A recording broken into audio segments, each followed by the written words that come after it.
아들, 너는 엄마가 죽어도 상관없다는 거니? 엄마 왜 그러세요? 바빠다니까요. 바쁘면 엄마 생사 확인도 못하니? 저는 70평생 처음으로 아들에게 소리쳤습니다. 더 이상 참을 수 없었습니다. 전화기 너머로 침묵이 흘렀습니다. 그 시작은 사흘 전 그날 밤이었습니다. 새벽 2시 코를 찌르는 냄새에 잠이 깼습니다. 타는 냄새에 저는 벌떡 일어났습니다. 거실 쪽에서 연기가 들어오고 있었습니다. 침실 문을 열자 연기가 복도를 가득 채우고 있었습니다. 천장의 화재 경보기가 귀가 아플 정도로 울려댔습니다. 거실로 나갔습니다. 벽 쪽 콘센트에서 불길이 치솟고 있었습니다. 오래된 멀티탭이 녹아내리면서 벽지를 태우고 있었습니다. 손이 떨렸습니다. 소화기를 찾아 들어 올렸지만 무거웠습니다. 안전핀을 뽑으려 해도 기운이 없어 손에 힘이 안 들어갔습니다. 눈물이 하염없이 흘렀습니다. 그때 순식간에 불길이 커튼으로 번졌습니다. 당장 현관 쪽으로 뛰어갔습니다. 신발을 신으려다가 멈췄습니다. 통장, 도장, 신분증, 서랍에 있는 것들이 떠올랐습니다. 다시 거실로 돌아갔을 때 숨이 막힐 정도로 가슴이 답답했습니다. 기침이 쏟아져도 떨리는 손으로 서랍을 열어 통장과 도장을 꺼냈습니다. 신분증도 집어들었습니다. 천장에서 탁탁 소리가 났습니다. 신발도 제대로 못 신고 다시 현관으로 달려갔습니다. 문 손잡이가 뜨거웠습니다. 손을 대어서 소매로 감싸잡고 돌렸습니다. 앞이 온통 하얀 뿌연 연기 속에서 아무것도 보이지 않았습니다. 복도에 있는 비상벨을 누르자 건물 전체에 경보음이 울렸습니다. 옆집 문이 열리고 서연이 엄마가 놀란 얼굴로 나왔습니다. 할머니, 괜찮으세요?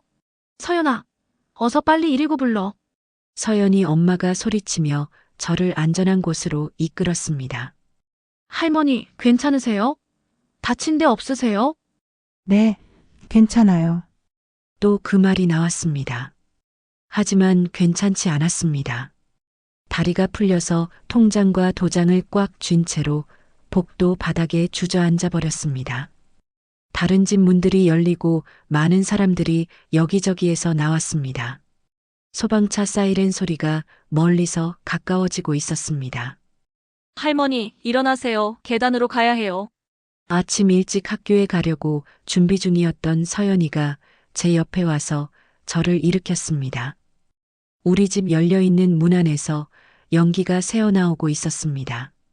30년을 살았던 집, 남편과 함께 살았던 집, 아들을 키웠던 집, 그 집이 타고 있었습니다. 눈물이 났습니다.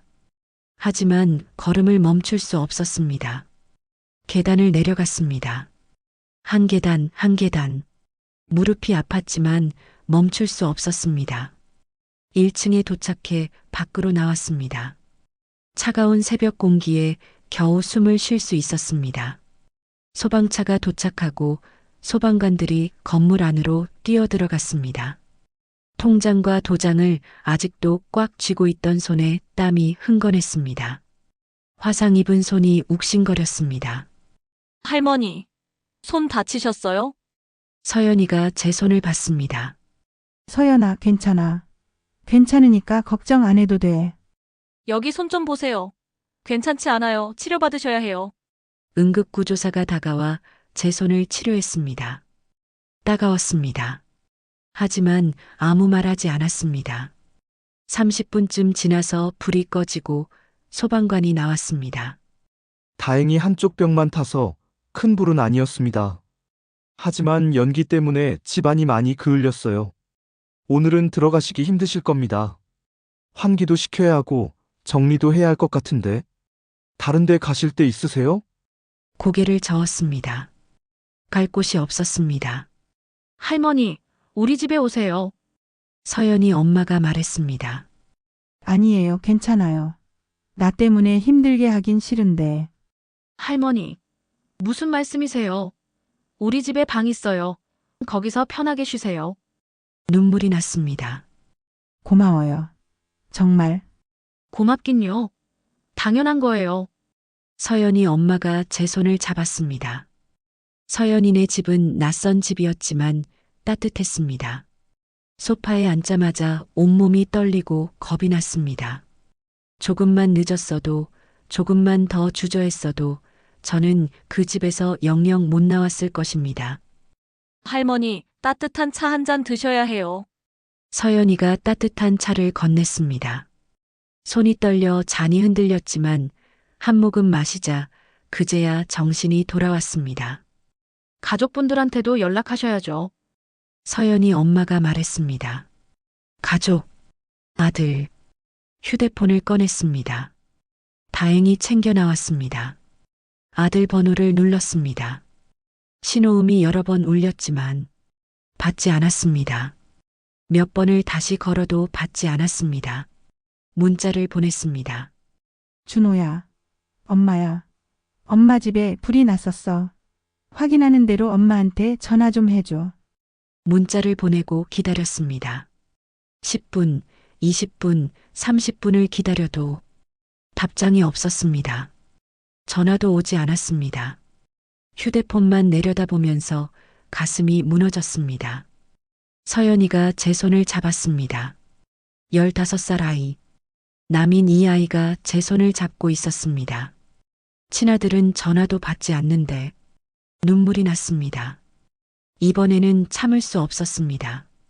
괜찮아요. 할머니 울어도 돼요. 그 말에 저는 어린 아이 앞에서 한참을 울었습니다. 그날 저는 깨달았습니다. 이젠 괜찮다고 하지 않아도 된다는 것과 주위 사람들에게 도움을 받아도 된다는 것을, 그리고 무엇보다 내가 의지할 사람이 누구인지를 깨달을 수 있었습니다. 다음 날 오전 아들에게서 전화가 왔습니다. 불이 난 지 18시간이 지난 후였습니다. 아들 전화 목소리를 듣자마자 하염없이 눈물이 났습니다. 엄마, 어제 집에 불 났다면서요? 큰일 난 거 아니죠? 큰일이 아니냐고? 나는 죽을 뻔했는데? 그래. 큰일은 아니었지만 또 그 말이 나왔습니다. 다행이네요. 근데 집은 어떤데요? 많이 탔어요? 거실벽이 좀 많이 탔어. 연기 때문에 그을려서 지금 집이 엉망이야. 엄마는 조심 좀 하지 그랬어요. 보험은 당연히 들어놨죠? 그래, 들어놓긴 했지. 그럼 됐네. 보험으로 엄마가 수리 신청하고 빨리 견적 받아 놓으세요. 아무 말도 하지 못했습니다. 아들은 제가 다쳤는지, 놀라지는 않았는지, 무섭지는 않았는지 묻지 않았습니다. 집수리 이야기만 했습니다. 엄마, 지금 어디 계시는데요? 아래층 서연이네 내려와 있어. 아, 그래요? 잘 됐네요. 거기서 며칠 계시다가 집 수리되면 들어가시면 되겠네요. 그런데 준호야. 엄마가 지금 좀 떨리고 많이 무서운데. 용기를 냈습니다. 처음으로 솔직하게 말했습니다. 아들이 한숨을 쉬었습니다. 엄마, 불은 다 꺼졌잖아요. 이제 무서울 게 뭐가 있어요? 그래도 엄마 혼자 있는데 너무 무섭고 두려웠어. 엄마, 저 지금 회사 큰 프로젝트 하고 있어서 바빠서 통화 길게 못해요. 그리고 엄마, 이런 말 안 하려고 했는데 솔직히 말씀드릴게요. 가슴이 철렁했습니다. 엄마가 평소에 집 관리 좀 하셨어야죠. 멀티탭이 얼마나 오래됐는데 그냥 쓰시면 어떻게 해요? 입술을 깨물었습니다. 그래. 미안하다. 미안하다고만 하지 마시고 진작 말씀하셨으면 진작 고쳤잖아요. 왜 상황을 이렇게까지 신경 쓰게 만들고 그러세요? 엄마는 이렇게 될 줄은 몰랐다. 이렇게 될 줄은 몰랐다고요? 엄마, 지금 나이가 몇 살이세요? 철이 왜 이렇게 없으세요? 아들의 목소리가 높아졌습니다.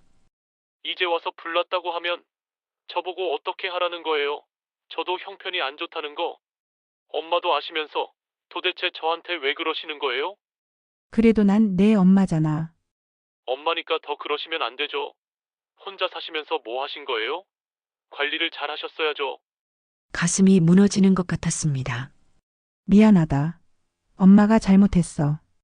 미안하다고만 하지 마시고 앞으로는 더 조심하세요. 전화기 너머로 며느리 목소리가 들렸습니다. 여보, 뭐래요? 또 무슨 일이에요? 엄마 집 불나서 수리해야 한대. 며느리가 전화를 받았습니다. 어머님 집 수리 견적 얼마나 나왔대요? 목소리는 차갑게 가라앉아 있었습니다. 수리비는 아직 안 나왔다. 빨리 받으세요. 그래야 저희도 계획을 세우죠. 그리고 어머님, 솔직히 말씀드릴게요. 지금 그 집 수리할 돈 없어요. 저희 형편이 안 좋거든요. 그리고 어머님, 어차피 그 집에서 얼마나 더 사실 건데요. 차라리 요양원 가시는 게 나아요. 요양원. 또 그 말이 나왔습니다. 난 그냥 이 집에서 살고 싶다. 어머님, 그러면 뭐 하세요? 집도 하나 관리 못해서 이번에 불났잖아요. 멀티탭도 제때 안 갈아주시고 그러면서 무슨 혼자 사신다고 그래요? 입술을 깨물었습니다. 그리고 어머님, 건강은 괜찮으세요? 병원은 다니세요? 무릎이 좀 안 좋아. 얼마나 안 좋은데요? 요즘 걸을 때마다 통증이 자주 있기는 해. 며느리가 혀를 찼습니다. 그것 봐요. 거동도 불편하시잖아요. 혼자 사시면 위험해요. 넘어지시기라도 하면 어떡하려고요? 조심하면 괜찮아진다고 했어. 걱정하지 마라. 조심한다고 안 넘어져요? 어머님 이제 나이 드신 거 인정하셔야죠. 그리고 어머님 솔직히 저희 생각도 좀 하세요. 매일 어머님 무슨 일 생기실까봐 전전긍긍하면서 사는 거 저희도 힘들어요. 그래. 미안하다. 자꾸 미안하다고만 하지 마시고 요양원 한번 알아보세요. 거기는 간호사도 있고 관리도 되고 어머님한테 더 좋을 거예요. 어머님 이기적으로 생각하지 마세요. 저희도 사람이에요. 저희 산도 있다고요. 그러니까 요양원 한번 보러 가세요. 다음 주 화요일 오전 10시에 만나서 같이 가기로 해요. 어머님, 알겠죠? 난 정말 가기 싫은데. 어머님 선택권이 없어요. 혼자서는 사실 수 없잖아요. 집도 관리 못하시고 건강도 안 좋으시고 어떡하려고 그래요? 다음 주 화요일이에요. 대답 안 하시면 알아들었다는 거로 알게요. 그럼 화요일에 봬요. 뚝. 전화가 끊어졌습니다. 전화기를 내려놓고 온몸이 떨렸습니다. 나에겐 혼자 살 수 있는 선택권이 없고 내가 이기적이라고? 소파에 주저앉았습니다. 가슴이 무너졌습니다. 용기 내서 무섭다고 말했는데, 도움을 청했는데, 돌아온 건 차가운 말뿐이었습니다. 거실 문이 열렸습니다. 서연이 엄마가 들어왔습니다. 할머니, 저 오늘 회사 반차 내고 왔어요. 할머니랑 병원 가려고요. 병원 가실 준비하세요. 할머니 손 치료받으셔야 하고 폐 검사도 받으셔야 해요. 괜찮아요. 별로 아프지 않아요. 할머니, 괜찮다고 하지 마세요. 안 괜찮으세요. 서연이 엄마가 제 앞에 앉았습니다. 눈물이 났습니다. 고마워요. 정말. 이렇게까지 저한테 잘 해주시는데 미안하기도 해요. 고맙긴요. 당연한 거예요. 가족분들은 뭐래요? 연락하셨어요? 괜찮대요. 보험으로 수리하면 된다고 하면서. 서연이 엄마의 표정이 굳어졌습니다. 그것만요? 할머니가 다치셨는지는 안 물어보던가요? 고개를 저었습니다. 우리 아들이 많이 바빠서 그런지 회사 일이 많다 그러네요. 할머니, 그건 말이 안 돼요. 아무리 바빠도 어머니가 불난 집에서 혼자 탈출하셨는데. 괜찮아요. 난 이해해요. 할머니, 괜찮은 게 아니에요. 서연이 엄마가 소리쳤습니다. 죄송해요, 할머니. 할머니한테 큰 소리 쳐서. 하지만 정말 화가 나요. 가족이라고 해서 다 용서되는 게 아니에요. 이건 너무한 거예요. 병원 가실 준비하세요. 빨리 제대로 치료받으셔야 해요. 매번 신경 써줘서 고마워요. 고맙다고 하지 마세요. 화나요. 할머니가 자꾸 고맙다고만 하시면 가족들은 아무것도 안 해도 된다고 생각할 거예요. 그 말이 가슴에 꽂혔습니다. 병원에 갔습니다. 서연이 엄마가 차로 데려다 주었습니다. 응급실에서 의사가 제 손을 봤습니다. 이도 화상입니다. 제때 치료 잘 받으셔야 합니다. 흉터가 남을 수도 있어요. 흉부 엑스레이도 찍었습니다. 폐는 다행히 괜찮으세요. 그런데 어르신, 많이 놀라셨죠? 불안하시면 상담받으시는 것도 좋아요. 화재는 트라우마로 남을 수 있거든요. 특히 혼자 계시면 더 그럴 수 있고요. 선생님, 전 이제 좀 괜찮아졌어요. 할머니, 괜찮아진 게 아니에요. 상담 받으세요. 제가 알아볼게요. 서연이 엄마가 말했습니다. 더 이상 거절하지 못했습니다. 병원을 나와 주차장으로 걸어가는데 며느리에게 전화가 왔습니다. 어머님, 저예요. 통화 끊기고 생각해봤는데요. 어머님한테 드릴 말씀이 있어서요. 그래. 무슨 일이니? 어머님, 얼마 전에 무릎 다치셨을 때도 저희한테 말 안 하시고 혼자 꾹꾹 참으셨잖아요. 나중에 저희가 알고 병원 모시고 갔는데 의사가 뭐래요? 늦게 와서 더 악화됐대요. 어머님, 그렇게 참으시면 안 돼요. 그래. 미안하다. 미안하다고만 하지 마시고요. 이제부터 요양원 가세요. 거기는 간호사가 24시간 있어요. 어머님 다치시면 바로 치료받을 수 있어요. 이번 주 금요일까지 답 주세요. 안 그러면 저희가 알아서 할 거예요. 알겠죠? 또 전화가 먼저 끊어졌습니다. 차 안에서 서연이 엄마가 저를 봤습니다. 할머니, 괜찮으세요? 고개를 저었습니다. 괜찮지 않았습니다.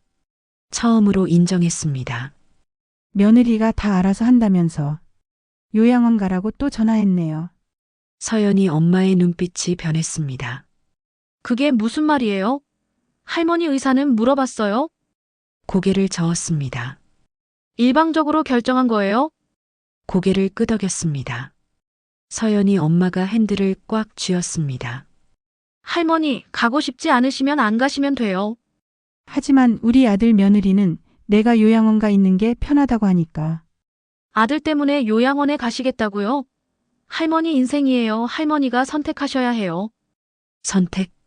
그 단어를 곱씹었습니다. 제가 선택할 수 있나요? 제 인생을요. 평생 다른 사람을 위해 살았는데 차가 출발했습니다. 창밖을 봤습니다.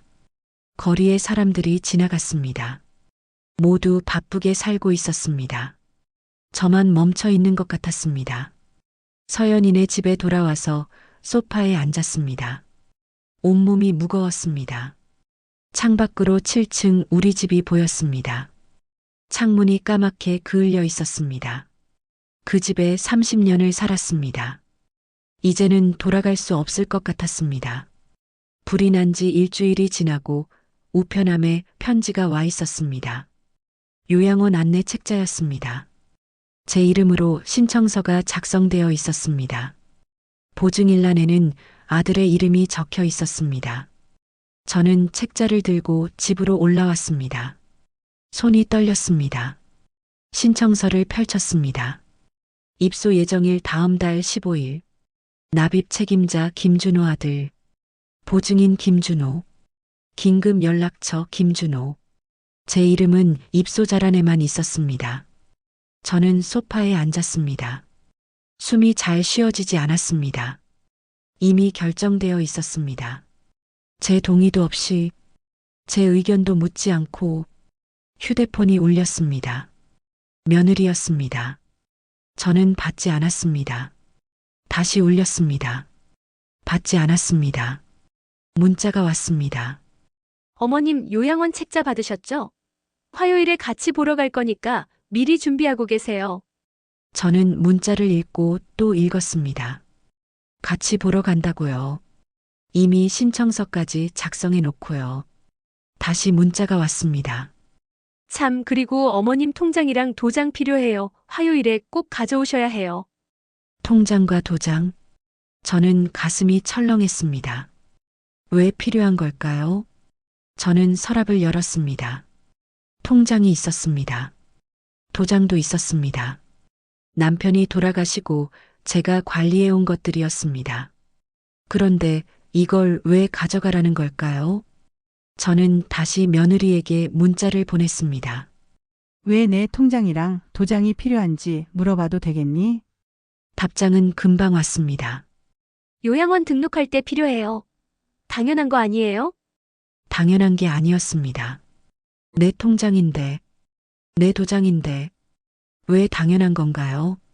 저는 아들에게 다시 전화를 걸었습니다. 준호야, 나 요양원 정말 가고 싶지 않은데. 엄마, 그 얘기 또 하시게요? 아들이 한숨을 쉬었습니다. 엄마, 혼자 못 지내시잖아요. 현실을 인정하세요. 아니야. 나 할 수 있어. 지금까지 잘 살았잖아. 엄마가 잘 살았다고요? 집 관리도 못 하시면서요? 건강도 안 좋으시면서. 귀찮게 자꾸 저한테 왜 그러시는 거예요? 저는 입술을 깨물었습니다. 이미 결정된 건데 왜 자꾸 그러세요? 엄마가 지금 제대로 판단하실 수 있을 것 같아요? 나이도 있고 건강도 안 좋으신데 저희가 결정해드리는 게 당연한 거 아니에요? 또 똑같은 말씀 하지 마세요. 내 인생을 아들 며느리가 결정해 준다고? 준호야, 난 그냥 이 집에서 살고 싶어서 그러는 거야. 엄마, 저 바빠요. 화요일에 봬요. 그리고 통장이랑 도장 꼭 챙기세요. 전화가 먼저 또 뚝 끊어졌습니다. 저는 요양원 책자를 다시 펼쳤습니다. 깔끔한 복도 사진, 밝은 방 사진, 웃고 있는 노인들 사진. 하지만 그 어디에도 제가 없었습니다. 제 의지로 선택한 게 아니니까요. 저녁 무렵 서연이 엄마가 집에 들렸습니다. 서연이 엄마가 탁자 위에 요양원 신청서를 봤습니다. 할머니, 요양원 날짜 혹시 벌써 잡혔어요? 여기에 할머니 서명이 없는데 할머니 동의도 없이 신청한 거예요? 저는 고개를 끄덕였습니다. 서연이 엄마의 눈빛이 변했습니다. 난 정말 가기 싫은데. 서연이 엄마가 의자에 앉았습니다. 할머니, 들어보세요. 요양원은 본인이 원할 때 가는 거예요. 강제로 보낼 수 없어요. 하지만 아들이랑 며느리가 이미 결정을 해버렸다고 하니까요. 하지만이 없어요. 할머니 의사가 가장 중요해요. 서연이 엄마의 목소리는 단호했습니다. 통장이랑 도장도 달라고 그랬어요? 왜요? 할머니, 그것까지 주시면 정말 안 돼요. 요양원 등록할 때 필요하다고 하던데. 서연이 엄마가 제 손을 잡았습니다. 통장이랑 도장은 할머니 거예요. 아무한테도 주시면 안 돼요. 아들이라도요. 저는 서연이 엄마를 봤습니다. 하지만 그래도 내 아들이 달라고 하는데. 아들이라고 해서 할머니 돈을 마음대로 쓸 수 있는 게 아니에요. 할머니, 제 말 믿으세요. 통장 주시면 절대 안 돼요. 저는 아무 말도 하지 못했습니다. 서연이가 제 옆에 앉았습니다. 할머니, 우리가 도와드릴게요. 걱정하지 마세요. 남인데도 이렇게 걱정해 주는데 친아들은 왜 제 말을 듣지 않을까요? 저는 눈물이 났습니다. 하지만 이번에는 슬픈 눈물이 아니었습니다. 고마운 눈물이었습니다. 화요일 아침 저는 일찍 일어났습니다. 잠을 잘 수 없었습니다. 오늘 며느리와 아들이 같이 저를 요양원에 데려가려고 오는 날입니다. 저는 거울을 봤습니다. 70년을 살아온 얼굴이 보였습니다. 주름진 얼굴, 처진 눈, 백발. 이 얼굴로 저는 아들 며느리에게 맞설 수 있을까요? 오전 10시 초인종이 울렸습니다. 저는 숨을 깊이 들이켰습니다. 아들과 며느리가 서 있었습니다. 안녕하세요, 어머님. 며느리가 밝게 웃었습니다. 하지만 그 눈은 웃지 않았습니다. 며느리가 집안을 둘러봤습니다. 어머님, 집이 더 낡아진 것 같네요. 아들은 아무 말도 하지 않았습니다. 그저 소파에 앉았습니다. 엄마, 통장이랑 도장 잘 챙기셨죠? 저는 대답하지 않았습니다. 엄마, 나 요양원 정말 안 가고 싶다. 거실이 조용해졌습니다. 며느리가 아들을 봤습니다. 아들이 한숨을 쉬었습니다. 엄마, 그 얘기 또 하시게요? 이미 결정된 거라니까요. 나는 결정 안 했다. 엄마가 결정할 문제가 아니라고 말씀드렸죠? 현실을 제발 인정하세요. 그리고 엄마는 진짜 집이 이 꼴이 뭐예요? 아들이 손으로 집안을 가리켰습니다. 저는 아무 말도 하지 못했습니다. 며느리가 나섰습니다. 어머님, 저희가 어머님 위해서 하는 거예요. 왜 이렇게 고집을 부리세요? 고집이 아니야. 난 정말 요양원에 가기 싫다고 말하는 거다. 어머님, 이제 그만하시고 통장 저한테 당장 주세요. 며느리가 손을 내밀었습니다. 저는 뒤로 물러났습니다. 내 통장이니 너한테는 절대 줄 수 없다. 며느리의 얼굴이 굳어졌습니다. 뭐라고요? 어머님, 지금 제정신이세요? 저희가 관리해드려야 안전하잖아요. 어머님 혼자 관리하시면 사기당하거나 잃어버리거나 할 수 있어요. 며느리의 목소리가 높아졌습니다. 안 잃어버릴 테니까 너는 걱정 안 해도 돼. 어머님, 나이 드신 분들 사기 많이 당하세요. 모르세요? 며느리가 한 걸음 다가왔습니다. 저는 또 뒤로 물러났습니다. 아들이 일어났습니다. 엄마, 통장 어디 있어요? 저한테 당장 주세요. 안 돼. 못 주겠다. 저는 고개를 저었습니다. 지금 저한테 반항하시는 겁니까? 반항이라고? 내 통장을 지키는 게 반항인가요? 며느리가 팔짱을 꼈습니다. 어머님, 그럼 어쩔 수 없네요. 저희가 법적으로 할 수밖에요. 치매 진단 받으시면 저희가 법정 대리인 될 수 있어요. 그럼 어머님 동의 없이도 모든 걸 저희가 결정할 수 있습니다. 저는 숨이 막혔습니다. 난 치매 걸리지 않았다. 지금 이렇게 이상하게 행동하시는 거 보면 의심되네요. 병원 가보시는 게 좋겠어요. 며느리가 차갑게 웃었습니다. 저는 두 사람을 봤습니다. 내 아들, 내 며느리. 그런데 왜 이렇게 낯설까요? 엄마, 마지막으로 물어볼게요. 우리한테 통장 주실 거예요? 안 주실 거예요? 저는 고개를 저었습니다. 너희한테는 절대 안 준다. 두 사람이 일어났습니다. 어머님, 지금 저희한테 이러시는 거 후회하실 거예요. 며느리가 현관으로 걸어갔습니다. 아들이 저를 봤습니다. 엄마 혼자 사시다가 무슨 일 생겨도 저희 탓하지 마세요. 그리고 나갔습니다. 온몸이 떨렸습니다. 하지만 후회하지 않았습니다. 저는 서랍을 열었습니다.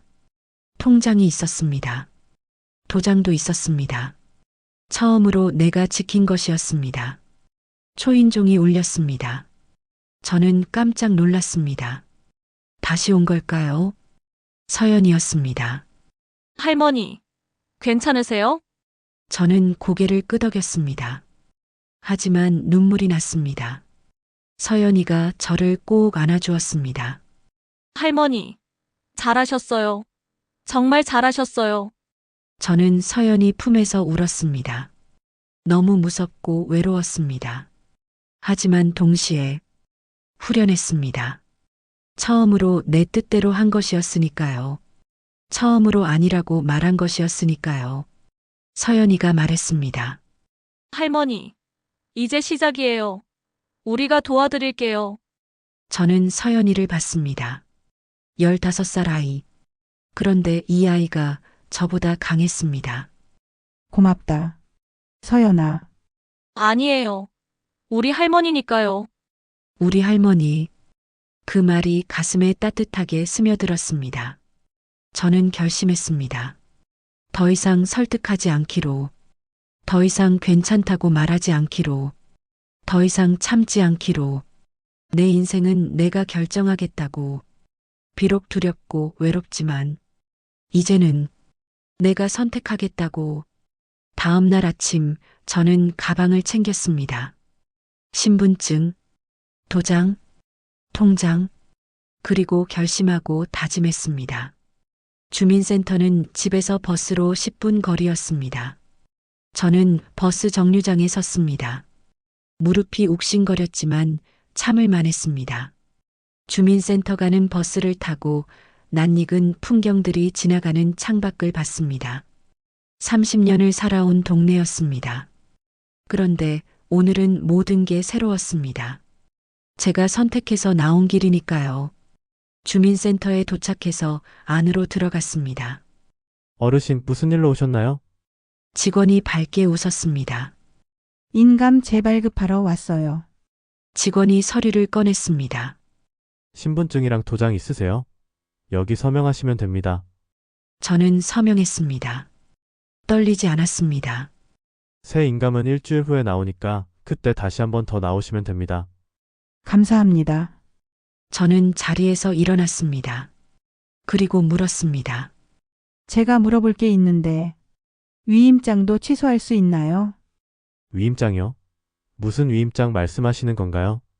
내 아들한테 위임했던 거요. 행정 업무 같은 거. 직원이 컴퓨터를 확인했습니다. 아, 계시네요. 병원 진료 기록 열람, 은행 업무, 부동산 업무 이거 다 취소하실 거예요? 어르신, 이거 취소하시면 아드님이 어르신 관련 업무 아무것도 못 하시는데 괜찮으세요? 괜찮아요. 저는 단호하게 말했습니다. 직원이 서류를 꺼냈습니다. 그러시면 여기 서명하세요. 그럼 바로 취소돼요. 저는 서명했습니다. 완료됐습니다. 오늘부터 위임 효력이 없어졌습니다. 감사합니다. 저는 주민센터를 나왔습니다. 가슴이 두근거렸습니다. 무서웠습니다. 하지만 동시에 후련했습니다. 다음은 은행이었습니다. 저는 버스를 타고 은행에 갔습니다. 은행은 사람들로 붐볐습니다. 저는 번호표를 뽑고 기다렸습니다. 어르신 무슨 일로 오셨어요? 은행원이 물었습니다. 통장 관리 권한 바꾸고 싶어서 왔어요. 내 아들이 내 통장 볼 수 없게 취소해 주세요. 은행원이 통장을 확인했습니다. 아, 공동관리자로 등록되어 있네요. 이거 취소하시면 아드님은 통장 조회도 못 하시는데 괜찮으세요? 출금이나 이체도 못 하시고요. 괜찮아요. 그게 좋아요. 은행원이 서류를 꺼냈습니다. 여기 서명하세요. 본인 확인 절차도 있어요. 남편 생일이었던 번호를 제 생일로 비밀번호도 바꿨습니다. 완료됐습니다. 이제 본인만 통장 사용하실 수 있습니다. 감사합니다. 저는 은행을 나왔습니다. 다리가 아팠습니다. 무릎이 욱신거렸습니다. 하지만 멈출 수 없었습니다. 마지막으로 병원에 갔습니다. 단골 병원이었습니다. 10년을 다닌 곳이었습니다. 어르신 진료 보러 오셨어요? 간호사가 물었습니다. 아니요. 정보동에 취소하러 왔어요. 내 아들이 내 진료 기록을 볼 수 있게 했었는데 그거 취소하고 싶어요. 간호사가 컴퓨터를 확인했습니다. 아, 법정 대리인으로 등록되어 있네요. 취소하시면 아드님이 어르신 진료 내역 아무것도 못 보시는데요. 네, 그렇게 해주세요. 저는 서명했습니다. 완료됐습니다. 모든 게 끝났습니다. 인감, 위임장, 통장, 병원, 나에 대한 아들의 권한과 통제를 모두 취소했습니다. 저는 버스 정류장 벤치에 앉았습니다. 온몸이 아팠습니다. 하지만 마음은 가벼웠습니다. 처음으로 내가 주인이 된 것 같았습니다. 휴대폰이 울렸습니다. 서연이 엄마였습니다. 할머니, 오늘 준비하셨던 일 다 잘하셨어요? 마무리 잘했어요. 다 끝났어요. 고생 많으셨어요. 집에 조심해서 오세요. 점심 차려놨어요. 아들이 알게 되면 어떻게 반응할까요? 화를 낼까요? 협박할까요? 하지만 이제는 상관없었습니다. 내가 선택한 내 인생이니까요. 사흘 후 오후 4시 그때 현관문이 쾅 하고 열렸습니다. 아들이었습니다. 며느리도 함께였습니다. 엄마, 이게 무슨 짓이에요? 아들이 소리쳤습니다. 저는 천천히 일어났습니다. 안에 들어올 때는 노크부터 하는 거야. 노크? 지금 그게 중요해요? 아들이 거실로 성큼성큼 걸어왔습니다. 며느리가 나와 말동무를 해주고 있던 서연이를 봤습니다. 너 누구야? 왜 여기 있어? 당장 나가지 못하겠니? 남의 집안일은 내가 참견할 게 아니야. 며느리가 차갑게 말했습니다. 안 나가도 돼. 내 손님이야. 며느리가 코웃음 쳤습니다. 손님, 어머님 정신 차리세요. 지금 그게 중요해요? 아들이 저를 똑바로 봤습니다. 엄마, 병원에서 저 못 들어가게 했어요? 엄마 건강 상태도 못 물어보게 하고 왜 그러신 거예요? 내 건강은 내가 알아서 할 테니까 너는 신경 쓰지 마. 알아서 해요? 엄마가 뭘 알아서 하신다는 거예요? 아들의 목소리가 높아졌습니다. 은행 일도 그래요? 엄마 통장 조회도 안 되게 해놓고 제가 엄마 용돈 드리려고 했는데 왜 저는 못하게 막아놨어요? 아들 네가 주는 용돈은 안 받아도 돼. 엄마, 저한테 도대체 왜 그러시는 거예요? 아들이 소리쳤습니다. 며느리가 나섰습니다. 어머님, 솔직히 말씀드릴게요. 이거 누가 시킨 거예요? 며느리가 서연이를 봤습니다. 너희 집 사람들이 꼬드긴 거지. 아니에요. 할머니가 혼자 결정하신 거예요. 서연이가 소리쳤습니다. 혼자. 어머님이 이런 거 혼자 할 분이 아니거든. 며느리가 비웃었습니다. 어머님 나이 드셨잖아요. 판단력이 떨어지셨어요. 그러니까 이런 이상한 짓을 하시는 거예요. 저는 며느리를 봤습니다. 네가 보기에는 내가 이상한 짓을 하는 거로 보이니? 이상한 짓이 아니야. 이상한 짓이에요. 자식이 부모 걱정하는 게 당연한 건데 왜 저희를 이렇게 막으세요? 엄마를 진심으로 걱정하는 거 아니었잖아. 통제였잖아. 며느리의 얼굴이 굳어졌습니다. 내 말도 안 듣고 내 의견도 안 묻고 그냥 결정해버렸잖아. 요양원도 통장도 모두 다. 그게 어머님을 위한 거였잖아요. 내가 원하지 않았는데, 내가 싫다고 했는데, 그래도 계속 강요했잖아. 아들이 벽을 쳤습니다. 그건 엄마가 제대로 판단 못하셔서 그런 거잖아요. 왜 그것도 이해 못하고 자꾸 우기는 거예요? 그러니까 저희가 도와드려야 하는 거라고요. 저는 아들을 봤습니다. 내가 배 아파서 힘들게 낳은 아들. 그런데 언제부터 이렇게 낯설어졌을까요? 도움이 아니었어. 통제였어. 넌 한 번도 엄마 말을 들으려고 하지 않았어. 내가 뭘 원하는지, 뭐가 힘든지. 며느리가 다시 나섰습니다. 좋아요, 어머님. 그럼 혼자 사세요. 저희 도움 없이 할 수 있으시면 해보세요. 며느리의 목소리는 차가웠습니다. 넘어져도 아파도 저희한테 연락하지 마세요. 어머님이 원하시는 대로 혼자 사세요. 그럴게. 엄마 혼자 살게. 너희 도움 없이도 엄마 혼자 살 수 있으니까 너희는 신경 쓰지 않아도 돼. 며느리가 웃었습니다. 비웃는 웃음이었습니다. 좋아요, 후회하지 마세요. 저희는 이제 어머님 모르는 사람입니다. 며느리가 아들을 봤습니다. 여보, 일어나요. 시간 낭비예요. 아들이 저를 봤습니다. 엄마, 정말 이러실 거예요? 나중에 분명히 후회하실 거예요. 문이 쾅 닫혔습니다. 거실이 조용해졌습니다. 저는 그 자리에 서 있었습니다. 온몸이 떨렸습니다. 저는 바닥에 주저앉았습니다. 숨이 잘 쉬어지지 않았습니다. 서연이가 제 등을 쓰다듬었습니다. 처음으로, 70평생 처음으로 아들에게 아니라고 말했습니다. 무서웠습니다. 후회도 되었습니다. 하지만 동시에 후련했습니다. 제가 제 뜻대로 한 것이었으니까요. 서연이가 말했습니다. 할머니, 진정하세요. 이제 우리가 옆에 꼭 있을게요. 저는 서연이를 안았습니다.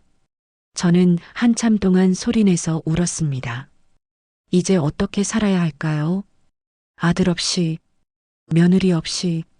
하지만 두렵지 않았습니다. 용기를 내어보기로 다짐했습니다. 일주일이 지났습니다. 아들도 며느리에게서도 없었습니다. 저는 매일 휴대폰을 확인했습니다. 혹시 문자라도 왔을까? 혹시 전화라도 했을까? 하지만 아무것도 없었습니다. 저는 그게 슬펐습니다. 하지만 동시에 편안했습니다. 눈치 보지 않아도 되었으니까요. 괜찮다고 거짓말하지 않아도 되었으니까요. 어느 목요일 오전 서연이 엄마가 찾아왔습니다. 오늘 시간 있으세요? 저랑 같이 복지관에 가보실래요? 거기 프로그램 좋은 게 많아요. 저는 복지관에 가본 적이 없었습니다. 남편이 살아있을 때는 남편과 함께 있었고 남편이 돌아가신 후에는 혼자 있었으니까요. 할머니 또래분들도 많으시고 요가도 하고 노래 교실도 있어요. 나 같은 사람도 거기 가면 뭐라도 할 게 있을까? 당연하죠. 저랑 같이 가봐요. 서연이 엄마가 제 손을 잡았습니다. 저는 서연이 엄마를 따라 나섰습니다. 복지관은 걸어서 15분 거리였습니다. 무릎이 아팠습니다. 하지만 참을만 했습니다. 복지관에 도착했습니다. 생각보다 크고 깨끗했습니다. 어서 오세요. 처음 오시는 분이시죠? 등록하실 거예요? 이 할머니 등록 제가 도와드리고 싶어서요. 서연이 엄마가 대답했습니다. 직원이 서류를 꺼냈습니다. 어르신, 여기 이름이랑 생년월일 적어주세요. 저는 서류를 작성했습니다. 손이 떨렸습니다. 글씨가 삐뚤삐뚤했습니다. 하지만 끝까지 썼습니다. 완료됐습니다. 오늘부터 프로그램 이용하실 수 있어요. 월요일은 요가, 화요일은 노래교실, 수요일은 미술치료. 많은 프로그램들이 있었습니다.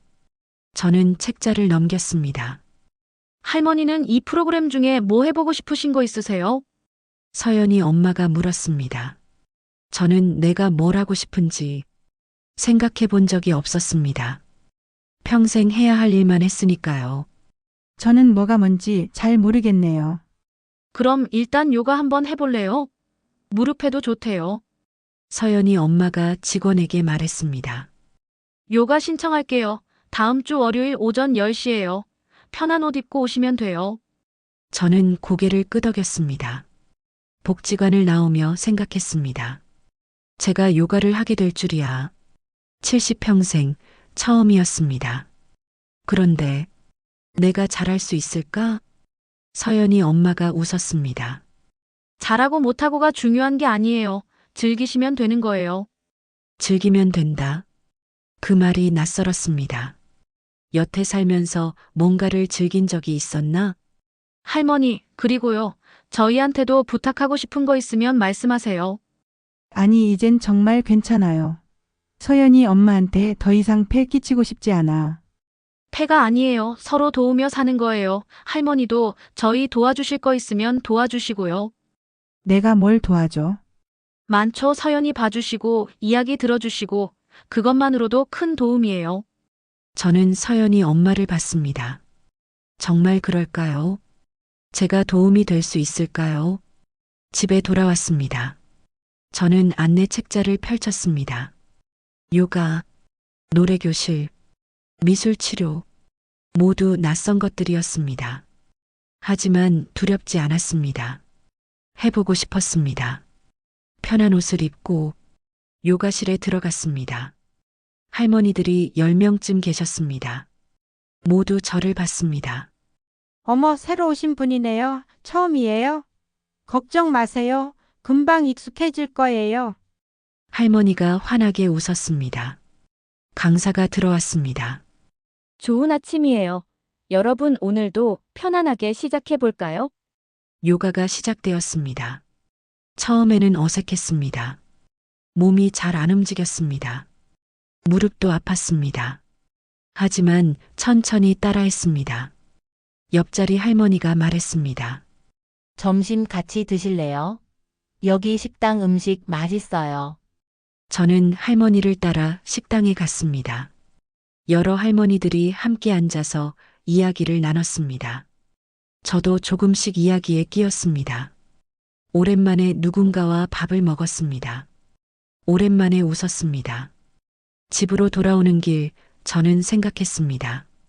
이렇게 사는 것도 괜찮구나. 혼자지만 혼자가 아닌 삶. 도움을 받지만 의존하지 않는 삶. 선택하는 삶. 저는 처음으로 알았습니다. 괜찮지 않아도 괜찮다는 것을. 한 달이 지났습니다. 봄이 왔습니다. 창밖으로 벚꽃이 피었습니다. 저는 창가에 앉아 그 풍경을 봤습니다. 오랜만에 여유로웠습니다. 월요일은 요가를 했습니다. 화요일은 노래 교실에 갔습니다. 수요일은 복지관 친구들과 차를 마셨습니다. 매일 서연이가 찾아왔습니다.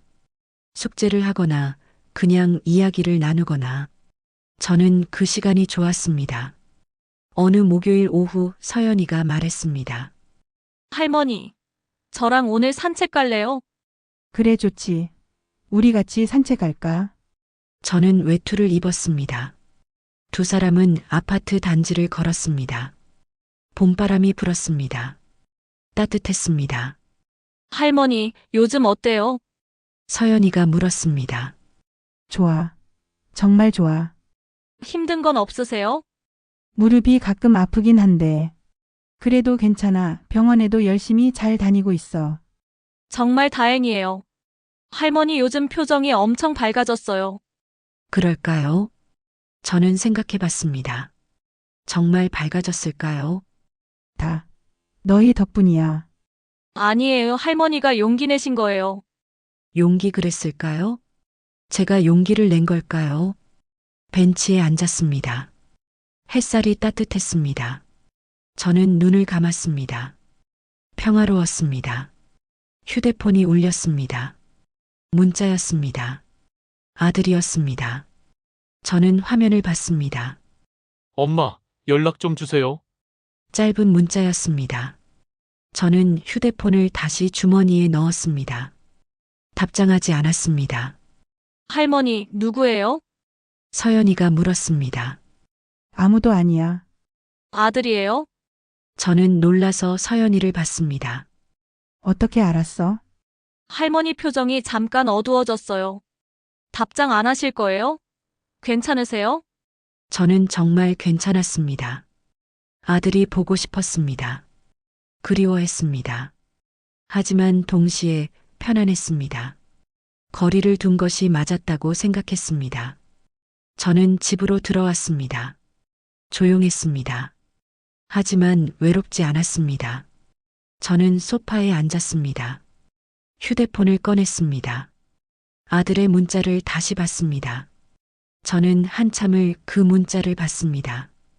그리고 지웠습니다. 답장하지 않았습니다. 미안했습니다.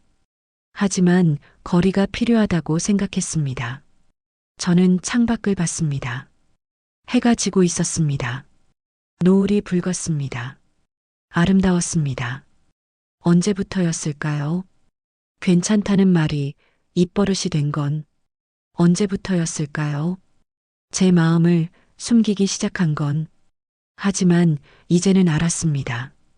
괜찮지 않아도 괜찮다는 것을, 힘들면 힘들다고 말해도 된다는 것을, 도움이 필요하면 요청해도 된다는 것을, 그리고 무엇보다 내 인생을 내 방식대로 내가 선택해도 된다는 것을. 다음 날 아침 저는 일찍 일어났습니다. 복지관에 갈 날이었습니다. 저는 옷을 입었습니다. 거울을 봤습니다. 70년을 살아온 얼굴. 하지만 이제는 조금 다르게 보였습니다.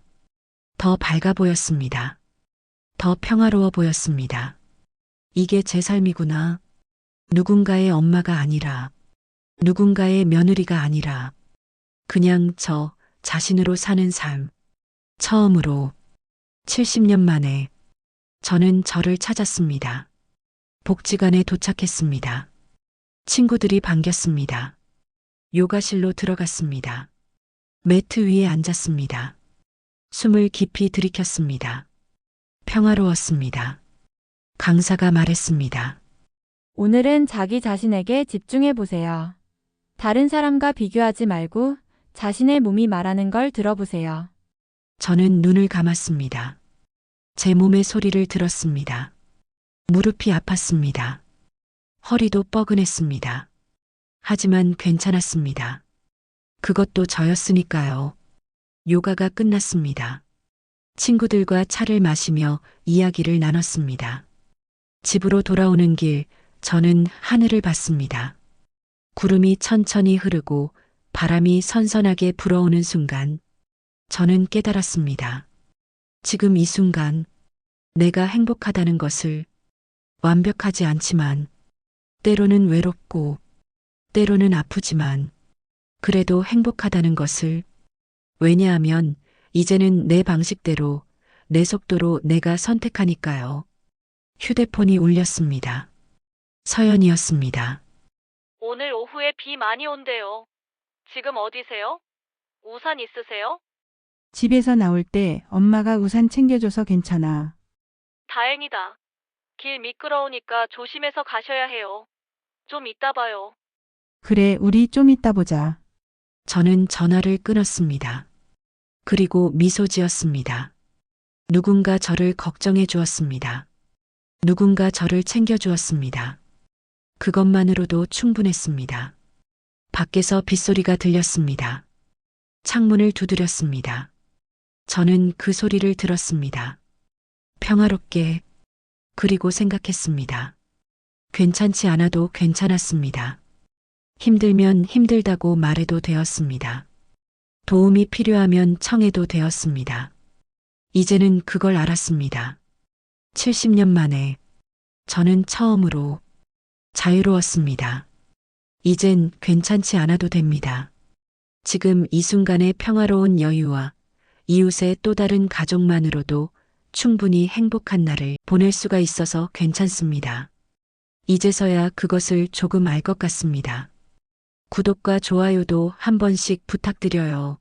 앞으로도 여러분의 나날 잔잔한 위로가 될 이야기로 찾아뵙겠습니다. 지금 어디에서 시청하고 계신지 댓글로 남겨주세요. 따뜻한 한마디가 누군가에게는 세상 가장 큰 위로가 될 수도 있습니다.